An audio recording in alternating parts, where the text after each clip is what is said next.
Les fromages de la famille Gauvreau sont vendus à la ferme, mais aussi en plein cœur de Poitiers, chez Jérémy Chausson. Ce Poitevin d'origine s'est formé aux côtés des grands fromagers parisiens avant d'ouvrir sa fromagerie en 2015. Passionné de fromage, il aime aussi raconter les histoires qui vont avec. On a, au niveau de l'étymologie du mot chabi, le mot chebli, qui veut dire chèvre en arabe. Et le Poitou a une histoire avec les invasions arabes du 8e siècle. Les Arabes qui sont arrivés dans la région et repoussés autour de Poitiers se sont installés, ont développé l'élevage caprin. Et le mot chebli s'est transformé au fur et à mesure des années en chabi, en chabichou du Poitou. Et puis il y a vraiment une histoire historique autour de la chèvre, de l'élevage caprin dans le Poitou. Il y a une expression qui est souvent utilisée, qui est de dire que c'est un peu la vache du pauvre. C'est-à-dire que c'est l'animal qui traîne autour de la ferme et que les femmes utilisent pour fabriquer un petit peu de fromage. Historiquement, le fromage de Chabi, il était consommé frais dans la ferme, dans la famille. Voilà, il n'y avait pas de commerce qui était fait.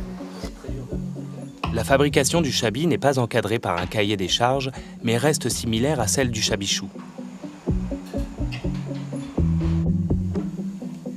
Au niveau du goût, les deux fromages sont très proches. Et afin de sublimer leur saveur, Jérémy propose un accord plutôt insolite. Là, sur le fromage de chèvre, sur des fromages qui sont un peu tout en délicatesse, tout en douceur, si on met un rouge trop puissant, malheureusement, on ne va pas en profiter. Donc le vin blanc va très bien. Là, une bière comme ça, je trouve que ça permet un petit peu d'exacter un petit peu tous les arômes. Et on va profiter aussi bien de la bière que du fromage. Je pense que là, la bière, elle est vraiment sur quelque chose de fruité, de désaltérant. Il faut vraiment partir sur quelque chose d'assez frais, d'un petit peu crémeux, tout en douceur.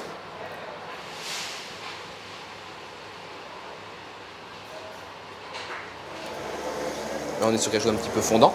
Sous la croûte, il y a cette toute petite crème en fait qui est assez agréable.